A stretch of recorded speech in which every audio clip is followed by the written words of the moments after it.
There's some fun music for a Friday. Good afternoon. We are heading into Academy Award weekend. Our first guest calls it a three-way race for Best Picture.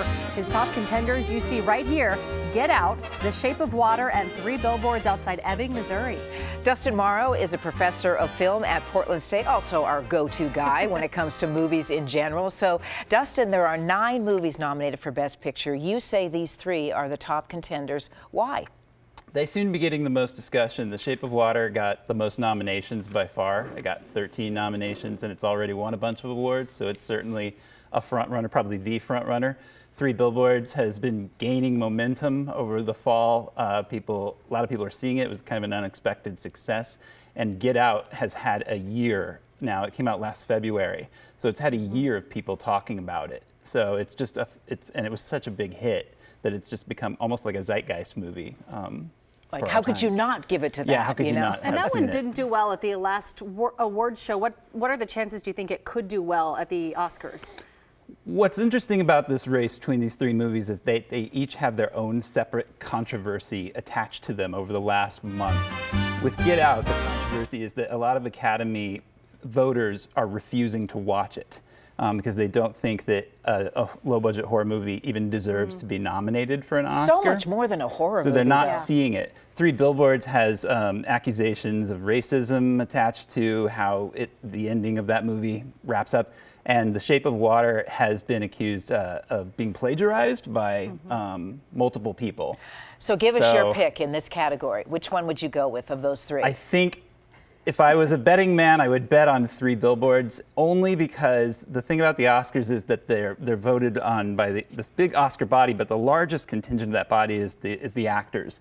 And the actors tend to vote for ensemble actor movies. That's how weaker movies like Crash and Spotlight end up winning Best Pictures, because they have these big casts of well-known actors. And of those 3 movies, Three Billboards is the one that has kind of the really respectable cast with Woody Harrelson, Frances McDormand. We see there Lady Bird, another movie nominated for Best Film, but also making headlines because it's nominated for Best Director, the 5th female ever to be nominated in this category, which seems like a very low number. Greta Gerwig, what do you think her chances are of taking home that Best Director statue?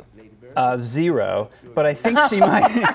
I think she might right win. To the chase, Dustin. Well, she's not going to win. She's not going to win Best Director. Why is that? It's a very strong. It's like the strongest category of the year. Like Steven Spielberg made one of his best movies, and he didn't get into the 5.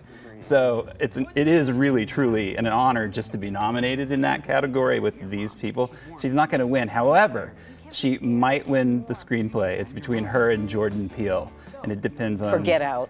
Depending on what kind of statement the Academy wants to make. One of those 2 people is going to win Best Screenplay. So who will get Best Director? I think it's going to be Guillermo del Toro For Shape of Water. Even if his movie doesn't win.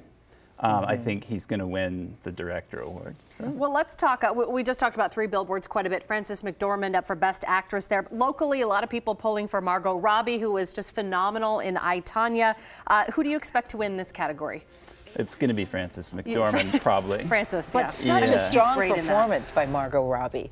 Yeah, she's great. And anything's possible. They like ingenues at the Oscars. They like giving those awards to young actors who are really coming up. And she's an actor that has done primarily like really commercial movies, and I'm not sure that people expected that she would be this good in a movie, and she's very good in it, obviously. But you are going with Frances McDormand I would be on really that, and surprised she's just swept Frances through McDormand award didn't season. win it, yeah. And in Best Actor category, you have the sentimental favorite, sort of, with Daniel Day-Lewis saying Phantom Thread is his last movie. Does he stand a chance?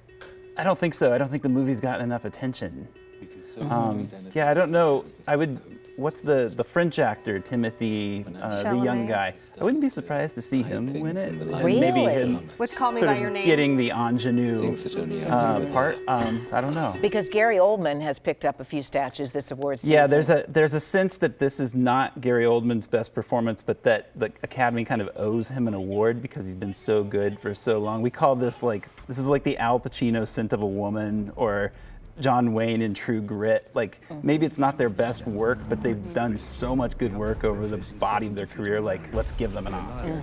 Yeah, that's happened, as you say. And it may happen again with Gary Oldman. Yeah. Now, some other, themes you're watching here. One involving Christopher Plummer, and he set sort of a record just with the nomination. Yeah, he's 88 years old. He's the oldest actor nominee that has been. What's really interesting about that performance, of course, and all the press surrounding it, was that he did it in the 3 week. He did the entire role in the 3 weeks prior to the release of the movie, because Kevin Spacey had already shot the entire role, and when the controversy broke around him, Ridley Scott brought Christopher Plummer in to reshoot all of those scenes.